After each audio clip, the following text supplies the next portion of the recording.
Hey,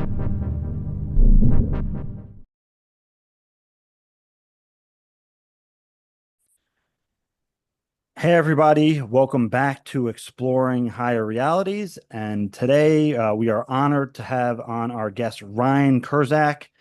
And Ryan is, in my opinion, an authentic Kriya Yoga teacher. He has the Kriya Yoga online YouTube channel, which has been an excellent resource for many. I can definitely attest to for myself when seeking out knowledge on what we're going to be talking about today, which is Kriya Yoga. He also has the Kriya Yoga online ashram and apprenticeship program and many other programs you can see on the Kriya Yoga online website as resources, which I'm sure people are going to be curious after listening to this program. So welcome, Ryan. Thanks. I'm glad to be here. Thanks for having me. Yeah, and again, Kriya Yoga, right?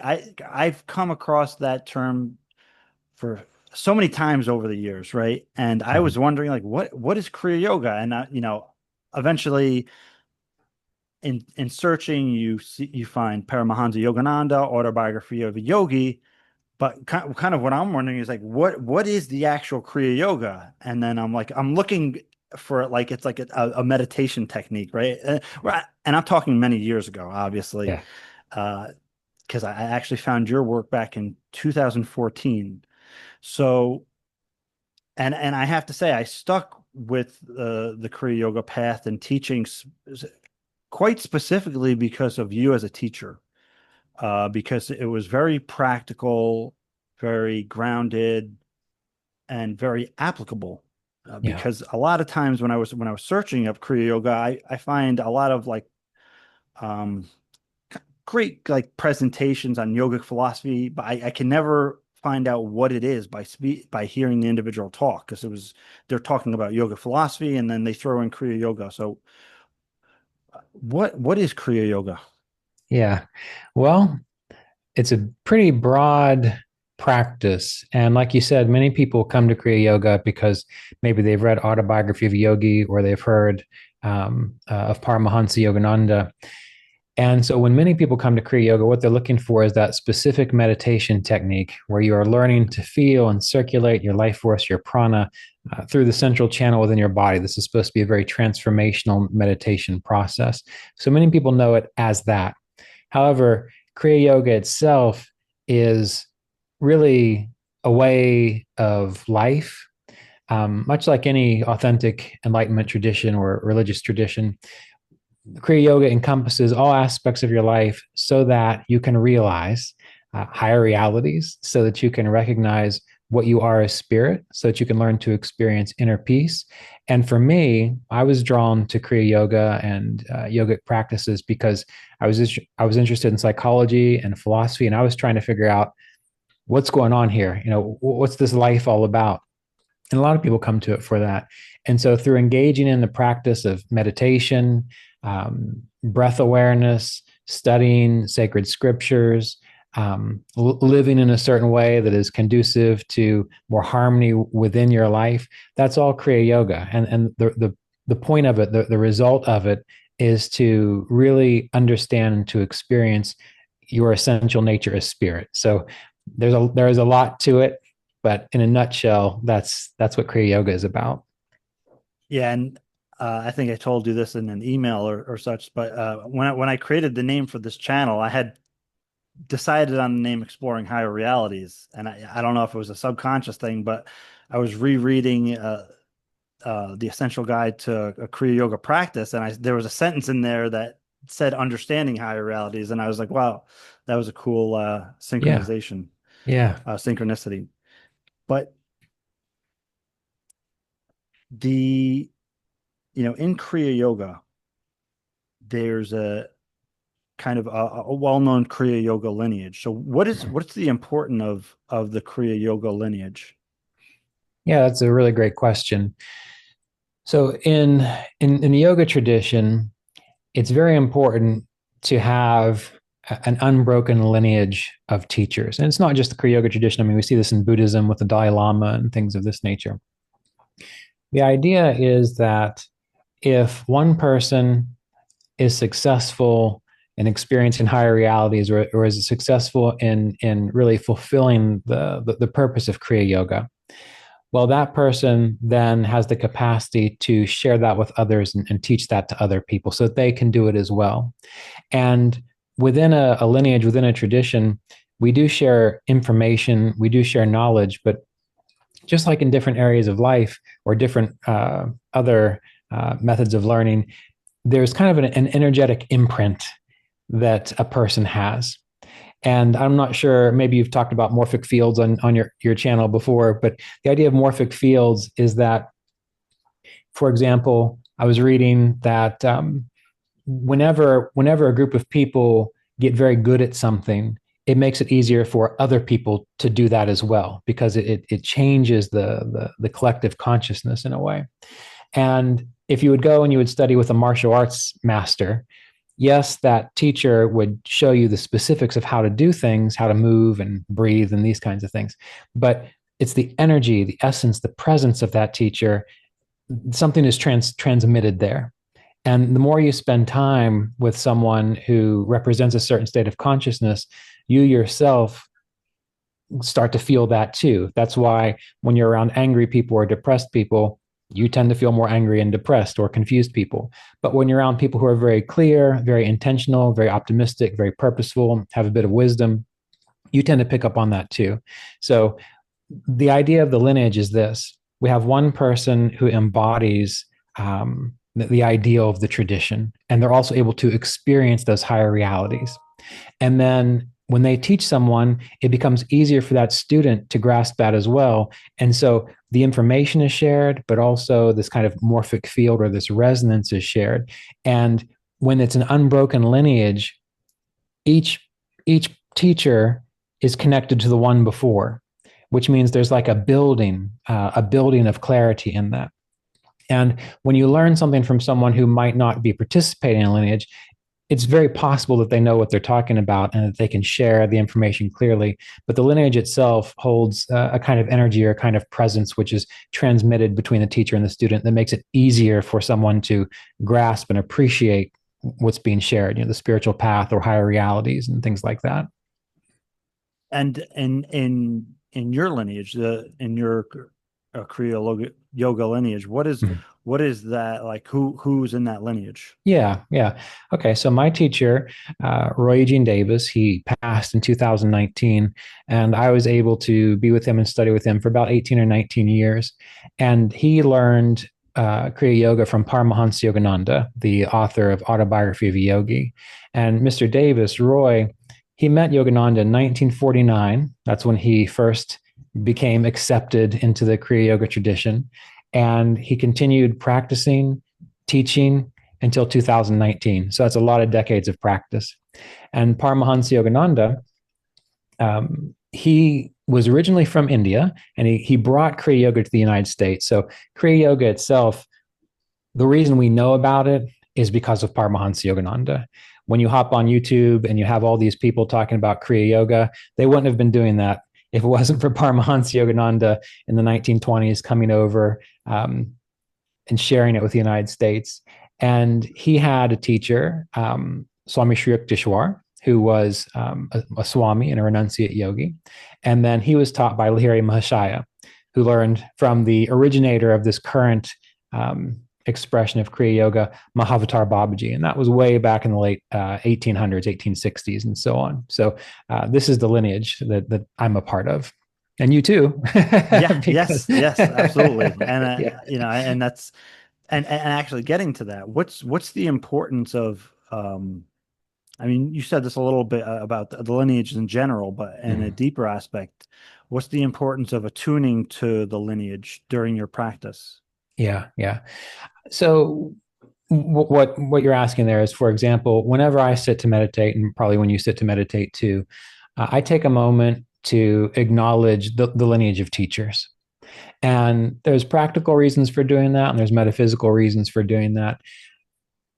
Metaphysically, it goes back to what I was talking about previously, in that when a person has dedicated their life to something, they embody a quality of knowledge and a quality of wisdom.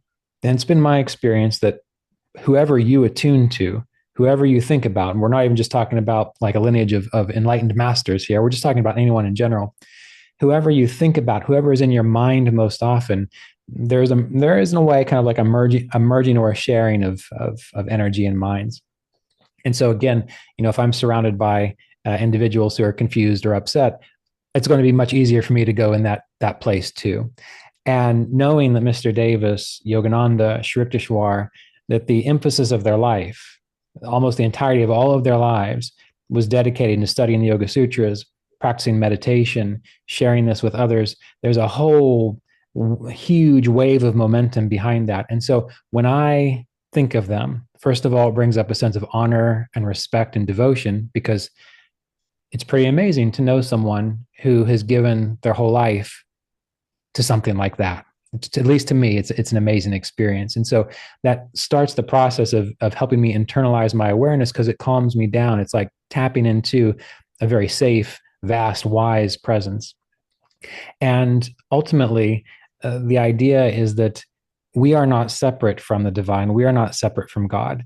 And some of the arguments that we have around like guru traditions is almost the argument that people have with like priests. We don't really need an intermediary to recognize the divine or to recognize God. However, if we ourselves can't quite tap into that on our own just yet, if we can if we can attune to, if we can honor someone who has or has come very close to it, it makes it easier for our minds to flow in that direction. Your channel about higher realities are accessible to all of us. However, we do have to go through certain processes for them to be comprehensible. Just like, if we look at a child who's in elementary school, there's nothing wrong with that child. They're at the proper place of development. But to comprehend what a teenager or a 40-year-old adult who's a parent, that child can't quite do that, right? However, through the process of attuning to others who can comprehend higher realities, it makes it much easier for us to do that as well. So I'm not sure if I went on too much of a tangent there, if that answered your question. No, that's great. And actually, to segue a little bit, in your kind of description there of making higher realities understandable, or Yeah. you know so what's the importance then of of actually, like, how or the importance of being grounded while navigating higher realities? Yeah. Yeah. It is absolutely important. And this is part of the difficulty of spiritual traditions in the path, and especially with the confusion of sort of new age movements and ideas and so on. Oftentimes when we think of higher realities, we sort of imagine, or at least I did, imagine just kind of losing your mind and zoning out into things that are just kind of crazy in a way, or things that we can't quite uh, as if when you're in the higher reality, you can't relate well to the world. So oftentimes people interpret those as though when you're engaged in a higher reality, it's almost like you're all whacked out on drugs, and so you can't you can't actually communicate well. But the actual experience of being able to access higher realities requires that your life, your body, your mind, your psychology, and your emotions, they have to be balanced. They have to be grounded, because if you think about it this way, if you're dealing with all kinds of anxious thoughts or all kinds of imaginations and fantasies or obsessions and compulsions, even if you would touch or be able to perceive a higher reality, it would be colored. It would be you would be seeing through those anxieties. You would be seeing through those obsessions and compulsions. Just like when someone who has no maybe experience in meditation, or maybe they come from a very fundamentalist tradition, religion, and you get them to meditate, well, they might have a sense of being completely free in space, and they might lose for a moment that very comfortable feeling of being an ego, an individual.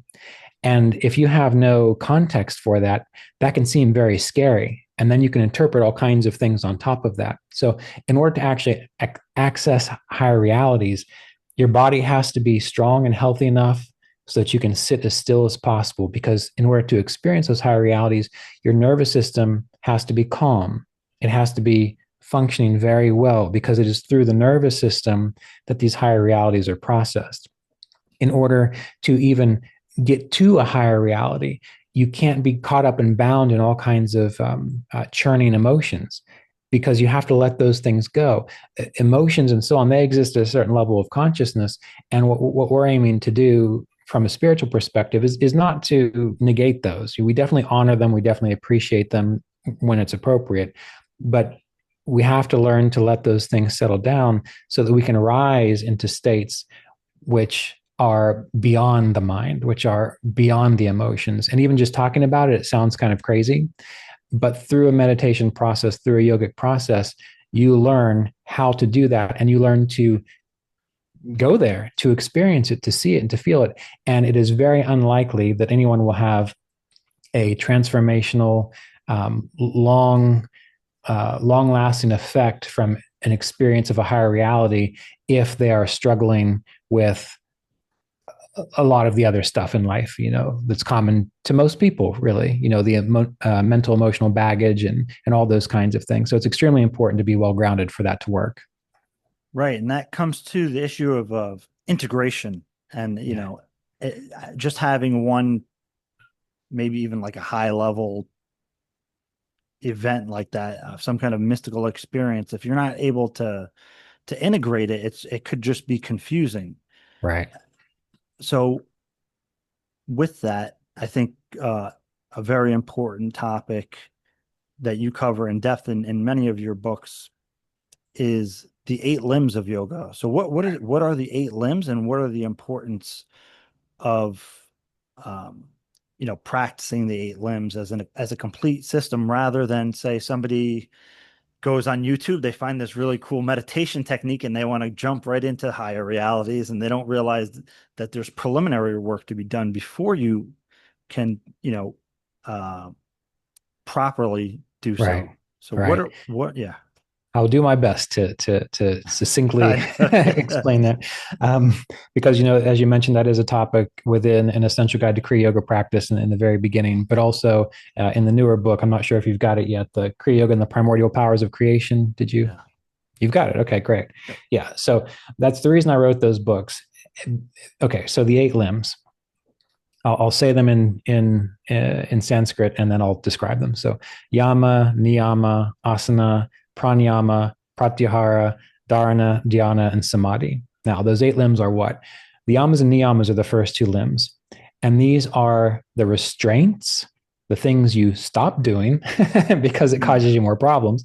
And it's the things that you start doing so that you're supported in your path. And they're things like harmlessness, being truthful, not stealing, conserving your vital resources. And we'll get back to that in a moment. After you've got a sense of that, then you move into asana. And many people think of asana as when you go to a yoga studio and you're doing warrior 2 or warrior 3 and these kinds of things. But asana, from our perspective, it does include hatha yoga, but it's being able to sit upright, strong, and comfortable, still, and to be still in that. So that's limb number 3. And then we move into pranayama, which is breath practice or breath awareness. We know that breathing practices are very popular right now. And the purpose of pranayama and breath awareness, the breath represents sort of the movement of the energy within your body, even your emotional nature and how your mind works. And so by engaging in specific pranayama or breath awareness practices, you harmonize the flows of the life force in your body. And when those flows are harmonized, then you can start to turn your awareness within. You can start to direct it inward into your essence, into your source. That's pratyahara, the directing of awareness inward. Now, up to this point, this is what you call the external limbs of yoga. They're the things that anyone can see you do. But then the next 3, dharana, dhyana, and samadhi, essentially what that is learning to focus within, learning to concentrate, meaning holding that focus in one spot for a while. And when you learn to hold your awareness within and concentrate on something specific, and it can be an element, it can be divine love, it can be your representation of the divine, it can be many things. But once you can hold it there in time, you become so engrossed in it that it seems like that's all that exists. And sometimes it's not quite accurate, but you can relate this to whenever you might have been in a flow state where you were playing an instrument or you were running or you were doing something to where hours passed and you were just absorbed in that one thing. You weren't even thinking about who you are or anything else. It was just absorption in that. And that's samadhi. And that's the peak of the yogic, I guess, hierarchy, you could say, but it's not isolated, meaning everything that we talked about before that has to be in place before samadhi will actually be real, not just a one-off experience that you can't repeat. So going way back to the beginning, yama niyama, these are the essentials that a person has to start with. I mentioned harmlessness, I mentioned truthfulness, purity, non-stealing, conserving your vital resources. To some people, that it seems like another 10 commandments except for yogis. And it can seem like a moral dogma that you have to follow. And if that's the only way it works for you, make it a moral dogma and just follow it. But the reason that we practice truthfulness, for example, is because truth has an energy to it. It has a quality to it. In the same way that when you tell the truth, you feel good. You feel strong. It's good to feel that you are in truth, that you have integrity, that you have authenticity. Or when you've noticed that you've been caught up in a web of lies or something, you're being ingenuous, you feel a little weaker, a little like kind of squished a little bit. It's a weird way to put it. But we know that truth affects the body. That's why lie detectors work. When you hook someone up to a lie detector, we see how it affects the body. So anyway, truth is one of these yamas and niyamas. And in order for your spiritual practice to be authentic and to really give profound results, if you are not established in truth, if you don't know what truth feels like, if you don't practice the truth, you're not going to recognize it, which means if you have a meditative experience, you will not be able to discern, is this mind produced stuff or is this an actual authentic spiritual experience? And when you're established in truth, you know it, you feel it deep down in your bones. It's intuitive. No one can argue with you, really. And usually, well, not usually, almost always, that the truth that is realized through a meditation practice, 99% of the time, can be referred back to a sacred scripture like the Yoga Sutras or the Bhagavad Gita. And that's what's interesting about all of this, because oftentimes we think of truth as though it's subjective. And in some cases, you could say that. But as far as the bigger picture of spiritual realization, truth is not subjective, meaning me as a yogi, James as a yogi, others as yogis, as they progress on their path, they're going to hit milestones that they're going to recognize, oh, yes, this is a true state of spiritual awareness. And then you're all going to recognize it. Whereas if Brad comes along and he's not established in truth and he has a meditative experience and it's not right, he'll say it. And other folks who've had the experience say, no, that's not right, right? That's just not appropriate because it's probably colored by his mind, or it's colored by his emotions, or it's colored by his traumas and so on. So truth is extremely important. Conserving your vital resources, brahmacharya, that's often described as celibacy. And sure, moderating your sex drive is good because you can really distract yourself with it. But a normal human being who is healthy, like, sex is not a problem. It's just like eating or anything else. But brahmacharya is more about managing your resources. And I'll give one more quick example here, and then I'll turn it back over to you. I feel like I'm running. No, it's fine. This is great. Okay. So with brahmacharya, if you think about it like this, and I've seen this with students, what happens to most people when they meditate? Most of the time, they fall asleep. Not always, but if you go to a meditation group or if you go to a seminar and they start getting into meditation, I will guarantee a lot of people will start to nod off and lose consciousness. And then they'll chant Om at the end and they'll perk back up and they'll say, oh, that was a wonderful meditation. Well, they took a nap and that's nice, but it's not a meditation. And why is it that they're falling asleep? Because they haven't managed their resources well. They don't get enough sleep. They don't eat food. They don't eat the food that's healthy for them. They have too many distractions. They're doing this and that, and so they're torn in too many different directions. And the thing about experiencing inner spiritual growth is you have to be very precise about it. You have to be very focused on it. And if you're doing too much, you're not going to have the energy to stay awake, to stay upright, and to be able to relax into the experience without you can't lose consciousness. You can't just go into a trance, or you can't fall asleep. You have to learn to do that in such a way that you are conscious and present. And in order for that to work, you have to have the energy. And in order for you to have the energy, you have to manage your resources such that you've got the energy. So in this whole 8 limbs of yoga, your listeners can study the yamas and niyamas on their own. But those yamas and niyamas, they seem like they're moral dogmas, but they're not. They're like, I look at them like they're like programs in the field of consciousness. When you engage and activate those programs, it unlocks certain capacities for you. Just like if you're caught up in anger all the time, you're not going to experience enlightenment or clarity if you're always angry, because that program does not allow for that, right? That's why you can't meditate and then go out and be angry, go drive down the road and get road rage. If that's what's happening, you need to look at some other things first. Yeah, and I think it's super important for people to understand a lot of these fundamentals and actual basics, because especially in the age we are now, you can access anything on the internet. You can find every secret technique that's been hidden the last few thousand Right. hundred years, and like it's exciting. And maybe 20 years ago I was like thinking the same thing, Yeah. right? Like, wow, I'm going to do this meditation and know the truth of all reality. Me too. You're uh, not the only one. yeah, and then you come to find like you have to do the real work, right? And Yeah. that's what I love about your work, is that you don't sugarcoat it. Right. It's and I think people need to uh, realize that, and because they can be disillusioned.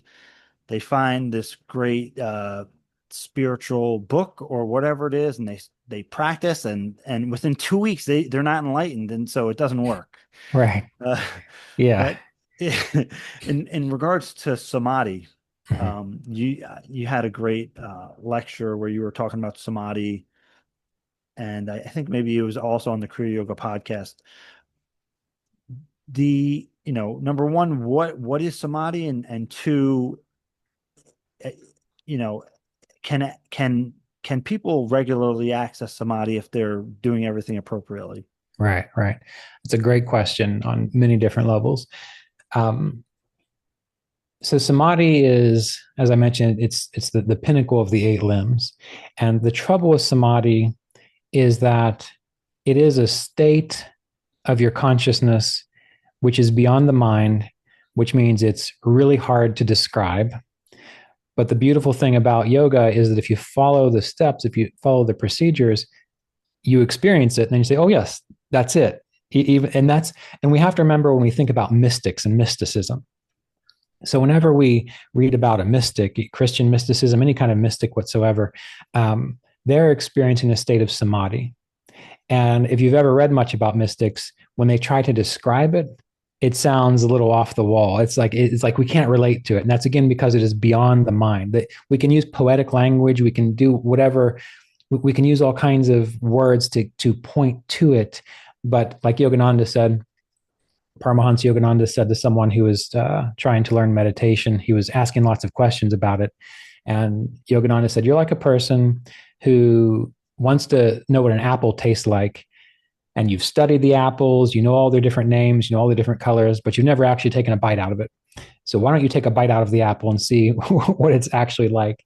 And so with samadhi, all the words that we have for it, all the descriptions like oneness, clarity, inner peace, stillness, nirvana, void, these are just words, they're descriptions.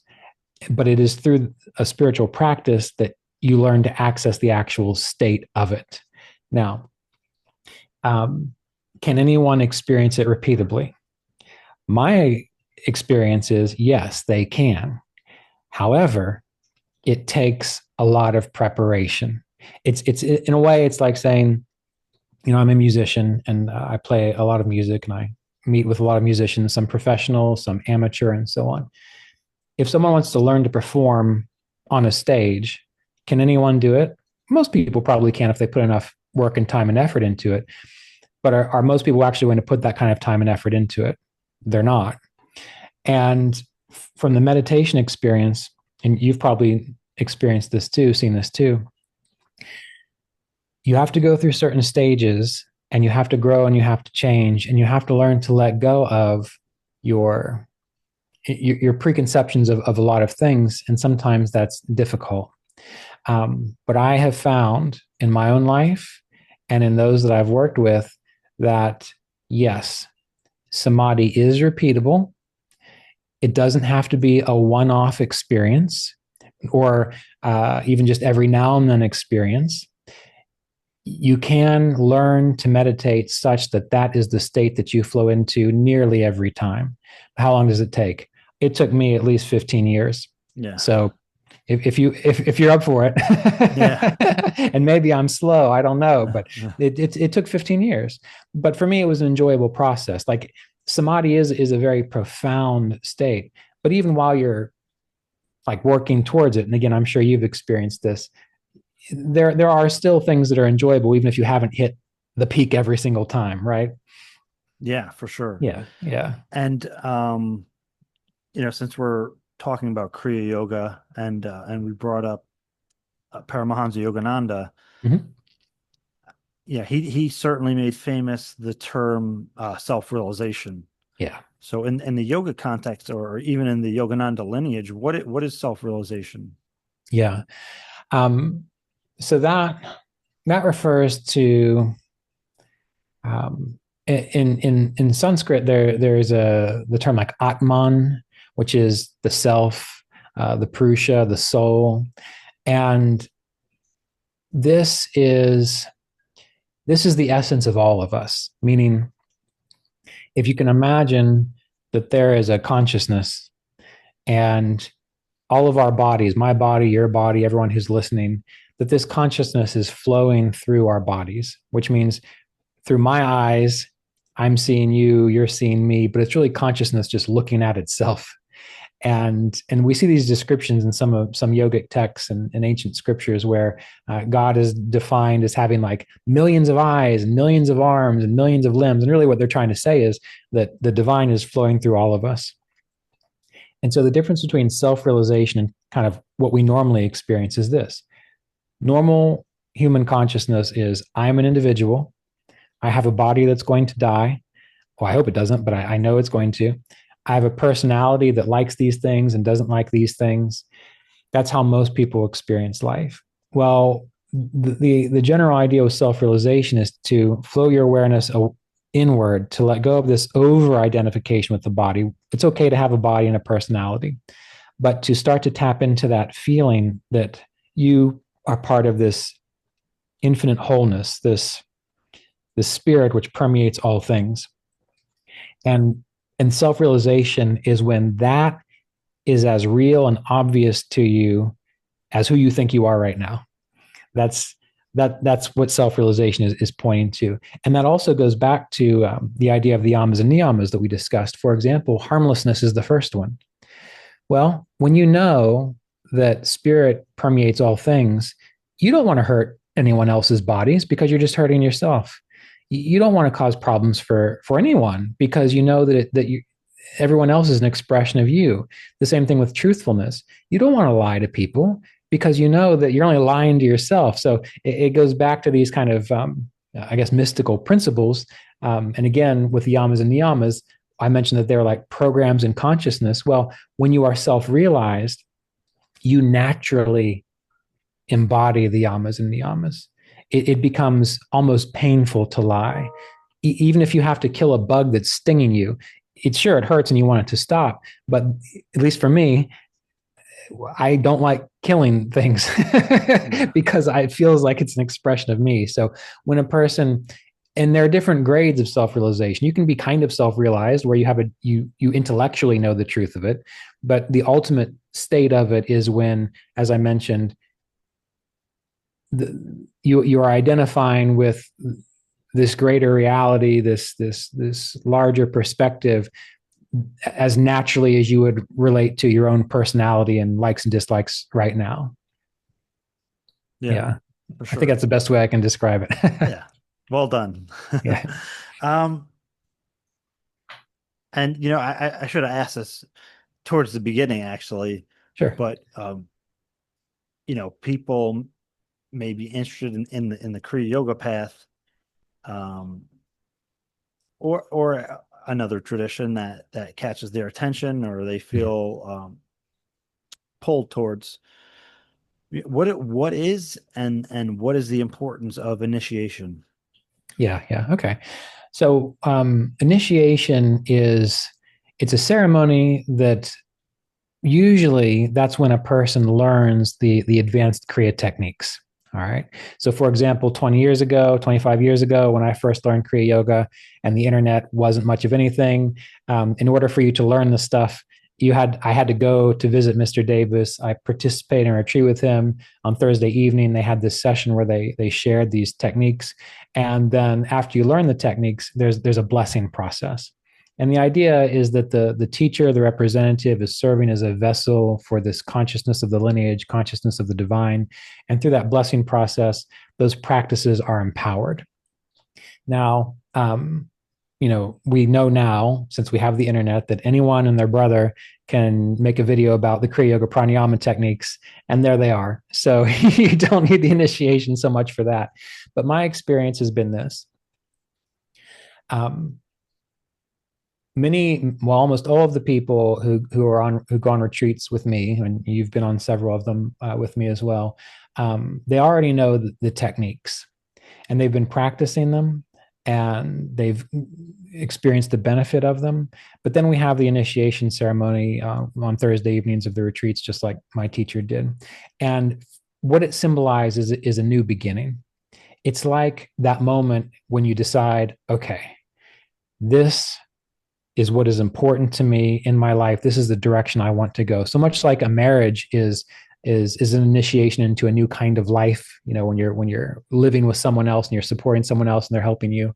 Well, in the initiation process, the idea is the person is affirming my spiritual process is extremely important to me now. And so from this moment forward, I am absolutely going to do my best to live such that I make the most of this time that I have to grow spiritually. So there's a ceremonial part to it. There's a teaching part to it, but ultimately it's an affirmation of a new beginning. And the Kriya Yoga teacher facilitates that again with this idea of sharing a blessing, sharing a connection to the tradition. So it has a metaphysical component to it as well. Yeah, and I like the way you've described it a few times. It just gives people like a framework for understanding like this. You talked about it in percentages, just as an example. It's Yeah, not to be taken literally. Can you yeah. describe that? Are you talking about the percentages of where your karma goes? Is that what you Yeah, mean? yeah, yeah, Okay. yeah, Well, yes, no, I might not have the percentages exactly right, but you'll get the idea. yeah, So, why I had been told that when a person commits to their spiritual path, that there's you, the student, there's the guru or the teacher who is facilitating the experience. And again, these percentages might not be exactly right, but the idea is that once you go through an initiation, the idea is that the guru, the teacher, by participating with the teacher, um, relieves you of 50% of your karma. And then you yourself have 25% of your karma to work out. You can handle it yourself. And then the other 25%, well, that's just going to be the way it is. That's just the yeah, stuff you have to deal with, the stuff that's going to come your way. And that people key in on that, like, oh, the guru is a magical person who comes along and erases all of these things in my yeah, life, and then everything's going to be 50% better.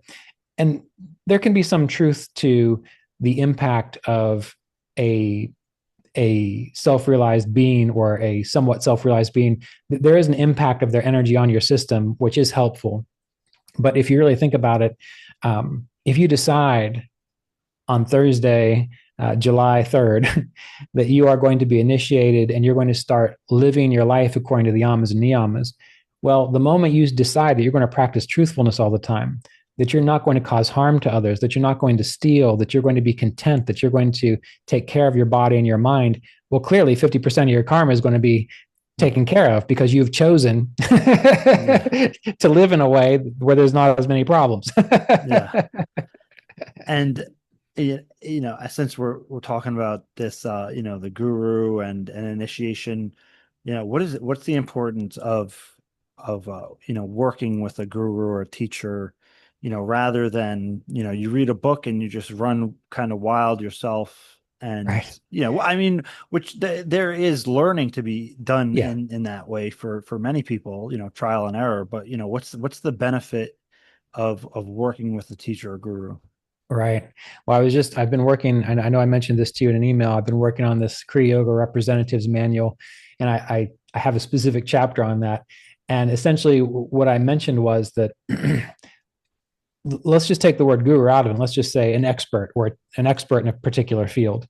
Well, if you meet an expert in a particular field and they know what they're doing, all you got to do is ask them how to do it.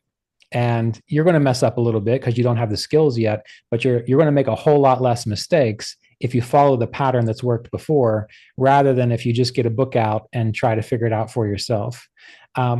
Now, yes, it is very important to be self-motivated, and it is very important to take a personal interest in your own inner growth. My experience was this. Um, Mr. Davis, by the time I met him, let's see, he was 69. So he had been practicing and teaching for about 50 years, which means he had 50 years of experience. And fortunately, I was the type of person that if I don't have to like hit my finger with a hammer or cut my arm off because I don't know how to use a saw, I don't want to do that. Yeah. so when I met him, I understood his level of experience and I spent time with him to observe if he knew what he was talking about. Now, clearly, if I'm only 20 years old, maybe I don't know what I'm talking about, but I tried to observe, does he demonstrate what he is teaching? Is he an example of what he is teaching?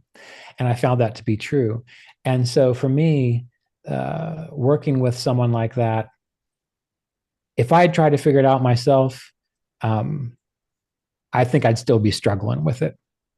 And and I feel that, for example, the idea of self-help and self-help books, those are useful, but you got to have an objective opinion. I mean, even my teacher, Mr. Davis, he passed away in 2019, and I still have uh, I still have mentors who have more experience than me. I seek them out because I want to make the most of this, make the most of the time that I have in this life. And so I seek them out and I ask them questions and I follow what they say. And if they're experts, it usually works out. So in my experience, beyond the metaphysical sort of mystique or myth of the guru, what it really boils down to is that if you know someone who's got 20 more years, 30 more years, 40, 50 more years, even 10 more years experience than you, you can learn a lot from them. And what a lot of people do, and you probably see this too, is they use the spiritual path to reinforce their ego. And if you don't have a teacher to point out your blind spots, if you don't have a teacher who can say, okay, well, let's back up a little bit here. All you're doing is perpetuating the cycle of ignorance. And a lot of students come to the path not because they actually want to transform and learn and grow into a self-realized being. Many people come to it because they just want to validate what they already believe is true about themselves. And that is the real danger of not having a connection to a teacher or an expert in a field, is that you might just fall into that trap of just trying to revalidate what you already think is true, which may not be at all. In the course of my time studying Kriya Yoga, most things made a lot of sense to me. But there were certain sticking points in the process that were so subtle and so abstract that if I had been left on my own, I would have completely missed it. And it was those sticking points, it was those little things that if you just adjusted a little bit, everything else fell into place and made sense. And again, fortunately, I had access to Mr. Davis and another mentor who was able to say, no, Ryan, you need to look at it this way. And I said, you're crazy. That's not right. It doesn't make any sense at all. And they said, okay, but just try it. And Yeah. since I trusted them because they were legitimate and helpful in other ways, I had to admit, oh yes, you were right. I needed to make this little shift in my perspective, and it made all the difference in the world. So, my sense is having a teacher is invaluable. And the final thing I would say about that is that I can say that because it was the luxury that I had. Meaning, I was very fortunate that I found someone very young or early on in my spiritual path. Um, and I know it is hard to find good teachers because anyone, as we know, can say that they know what they're talking about. And you have to be you have to be as psychologically clear as possible and emotionally balanced to recognize the difference between someone who's just trying to sell you something and someone who is authentically interested in your own development and spiritual growth. And that goes back to that basis of being grounded. The better you are there, the easier it will be for you to find that on your own. Yeah, definitely. It requires discernment and you know, hopefully that's something that people develop over time on their path as well.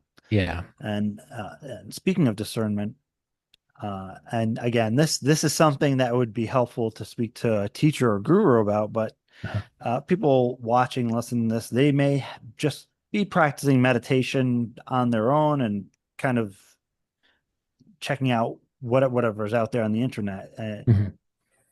What can somebody do to skillfully navigate a mystical experience?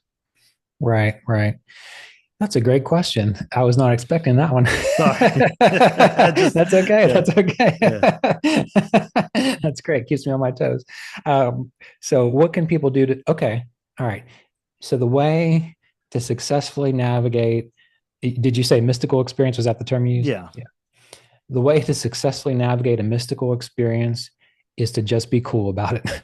yeah, meaning, meaning, if it happens, appreciate it, remember it, and you can also reflect, like after it's passed, reflect upon how did that positively impact my understanding and my own inner wisdom. That's the main thing, because mystical experiences are certainly fun and enjoyable, but you have them because you've reached another kind of you've broken through a boundary. And if you've broken through a boundary more towards light and wisdom, usually there is some kind of message isn't the right word, but there's some realization for you to live from. Like, for example, you have a mystical experience, and in that mystical experience, you touch for a moment that recognition that spirit is flowing through all of us, and you feel a sense of divine love for all beings everywhere. But then you come back in the world, you turn on the news, you drive down the road, and now you're angry, irritated, and anxious again. Well, through that experience, you were given a glimpse of the reality of the situation. Now, that doesn't mean that you become a doormat or you ignore taking responsibility for things that you need to change, but you need to recognize, okay, so now that I feel this, I have this, how am I going to see people differently? How am I going to interact with them differently? In my experience, the most authentic mystical states is not something that just left me dazed and confused. It was something that gave me a greater insight into what I was spiritually and gave me a greater insight into how to relate with love and as much kindness as possible in this world. And most mystical experiences, again, that I've had and that I've heard students describe to me, oftentimes they were just like a simple shift, as if you're sitting there meditating and all of a sudden something you've been wondering about just, oh, dawned in your, like, oh, I understand it now. And there comes a lightness with it and there comes a buoyancy with it. But most of the authentic ones are not like someone just gave you a hit of acid. Most of yeah, the authentic ones are just this gentle shift towards more light and more clarity. And so that's why my best advice would simply be, if it happens, embrace it, be cool and be calm about it, and then reflect upon, now that you've had that experience, you've had that shift in perspective, how can you integrate that? How can you begin to live from that awareness in your everyday life? yeah. And I this question comes up, the idea of Maya, right? Or the Mm-hmm. dream of Brahma. And it could be a dichotomy for some people because it's like, okay, well, we're in this false reality. What does it matter? It's illusory. What does it matter what I do? Because it's all a dream anyways. And I actually I love there was a quote from the Holy Science, from Sri Yukteswar, where he said, something as, just as, waking from a dream, you realize the dream was just a dream. So is this reality, more or Yeah. less. Yeah. So how can people live with that, or, contemplate that idea of we're in this kind of illusory reality or Maya, but, while at the same time, we have this opportunity to become self-realized. Yeah. Yeah, that's a great question. And the real answer to that can only be experienced through consistent yogic practice. So I'm going to talk about it, but the actual the actual thing that makes you go, oh yes, that is the truth of the matter, that can only be experienced by actually going through the steps of the yogic process. But I was asked this one time because I'm a Vedic astrologer, and in Vedic astrology, we look at planets, we look at all these different things, and someone was asking me, well, how do you reconcile this idea, like you just mentioned, through yoga, that it's all a dream and these kinds of things, versus the fact that you're working with them with astrology to help guide them through these illusory experiences. And what I said was, well, when you're talking to a dreamer, you have to speak the language of dreams. And so each of us, we even though we all share, the greater self or soul or Atman, that is, we are all an expression of that. But that greater Atman, the soul, seemingly differentiates into these individual expressions, like sparks from the sun or sparks from the fire. And and what we're doing is we're learning to generate so much light in our life, light in our awareness, light in our state of being, that we can actually recognize the truth of the dream. And the catch about all of this is that if you are, again, angry, severely traumatized, depressed, obsessive compulsive, if you have all kinds of psychological complexes and you're not working through them, or you're having difficulty working through them, or you resist working through them, that is what keeps you in the dark. Now, don't take this out of context. I'm not saying that people with psychological problems are doomed. That's not what I mean at all. I'm talking about people who choose to be angry, or who know that they have anger because they have unresolved trauma and they don't actually work through it. They're stubborn about it. I'm not talking about people who are really, really, really struggling, and this idea of yoga and meditation doesn't even need to be a part of their life right now because they need to get other things together, or they need to work on healing in other ways. But if you yourself choose to be angry, to be violent, to lie, if you choose to do that and you know better, all you are doing is perpetuating this sense of darkness, which is what Maya is about. It's the veil of illusion that covers us. But if instead you go against the grain, if you become an actual rebel, a real rebel, which would be that in this world, you choose to embody truthfulness. You choose to say, yes, I've been hurt by people and I've experienced trauma and difficulty, and it makes me think about the world in very difficult ways. I've had that problem. I'm sure you've wrestled with certain things. So it's completely common. But if you choose to work with those things and bring more consciousness, more light, more clarity to it, what happens is you start to rise through, or lift your perspective out of this sense of the dream. You become more conscious, right? That's the idea. You become more conscious. And the more conscious you become, the clearer you see the mechanics of the world. You begin to recognize that, yes, this world exists to give us experience. And some people want to experience that. Some people want to experience this, but there's a choice involved. And that is in a sense the encapsulation of the dream. And as yogis, people on a spiritual path, this is what makes it so hard, because at the end of the day, 90% of the people, and that's probably being nice, 90% of the people interested in spirituality, they still want to participate in the dream. They just want only the good stuff in the dream. And the thing about yoga is that it's not just trying to get you to feel and experience the good parts of the dream. It's not trying to just get you to avoid the nightmares. in order to rise above the dream altogether, you have to let go of both. You have to let go of attachment, aversion, the attachment to good and bad. But that doesn't mean that you say it's all just a dream. So what difference does it make if I hurt this person or that or the other? Because when you are hurting others, you are engaging part of the program which keeps you deluded, which keeps you stuck in the dream. Whereas if you engage the yamas and niyamas, the sense of lightness, clarity, wisdom, living from that perspective, that is what is lifting you up out of it. So it absolutely makes a difference what you do while you are in the dream. While you are in the dream, if you cultivate light, love, well-being, kindness, you're eventually going to wake up out of the dream. If you're in the dream and you just keep perpetuating, either because you don't know or because of stubbornness, these difficult experiences, that's what keeps you locked into it. That's why when you meet gurus who say things like, it's all one thing, you can do whatever you want, they don't know what they're talking about. Or they're what I would call an Ashura guru. So Right. Yeah. in these ancient scriptures, we have the devas, which are like the beings of light. We'd call them gods or angels. And then we have the Ashuras, which they can also be pretty close to enlightened, but they're the worldly forces. They're the things that keep you engaged in the world. And so if you meet someone that seems extremely enlightened and charismatic, and they just keep saying, yeah, have all the sex you want, or do this to that person, it doesn't even matter. All they're doing is keeping you bound, keeping you bound in the Yeah. dream.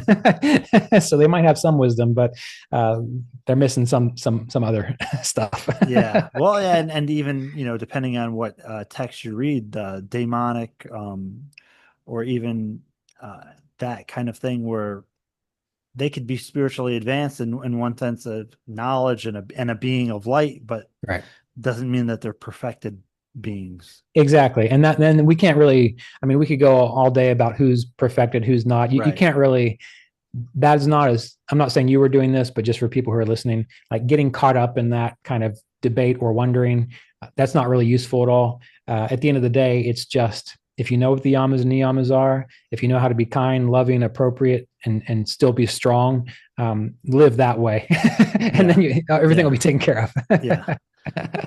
And say people have seen this interview, their interest is sparked. What, as fellow travelers or people that they may be just seriously considering like getting into to a contemplative path or spirituality, what and I know I don't want this to be a long answer. Sorry, I'm sure I know we're short on time, Okay. but like an ad lib version of what could people do to start their path? Yeah. The first thing I would say is become just clear on why is it important to you? Just take some time. You don't have to even have a formal meditation practice. You can just spend a little time every day or in the evening just contemplating, if you have an interest in spiritual growth, why? What is important to you? And then what I would say is just look around with the intention of finding a path that is practical, that is direct, that is not going to take you off on all kinds of fantastical tangents. Just in your mind, believe and feel that you have access to good guidance, to proper guidance, to helpful guidance. And then what I would say is start doing some research in the traditions that speak to you. If it's Kriya Yoga, look into there. If it's Buddhism, even Christianity. I mean, I made a joke at one of the last retreats that the deeper I get into yogic philosophy, the more of a Catholic I become. So I would say just spend some time contemplating and then look around and trust your inner guidance, and then make adjustments as you go, because you never know. Sometimes you get led down an alley that's kind of a dead end. You can just back up and you can keep going. Just always have that sense that you do have access to helpful information and wise guidance and intuition. Yeah, and I'm going to have everything linked in the description, but where can people find your work? Sure. Very easy. KriyaYogaOnline.com. That website has links to the online classes, the retreats that we do. You could also look up the Kriya Yoga podcast, and I believe it's in just about every podcast platform, but the Kriya Yoga podcast. And there's several videos, or not videos, several podcasts on there that'll give you deeper and deeper insight into what we've been talking about today. Yeah, well, it's been great having you on, Ryan. I've wanted to have this talk for a long time, and Yeah. I hope to have many more talks with you because I probably got to one third of this of the stuff that I had written here. 'Cause I knew that was going to be the case, but Yeah. thank you for sharing your time, your wisdom, your effort with us, and I look forward to speaking to you again sometime. Yeah, absolutely. Just let me know when. Yes, sir. You take care. You too.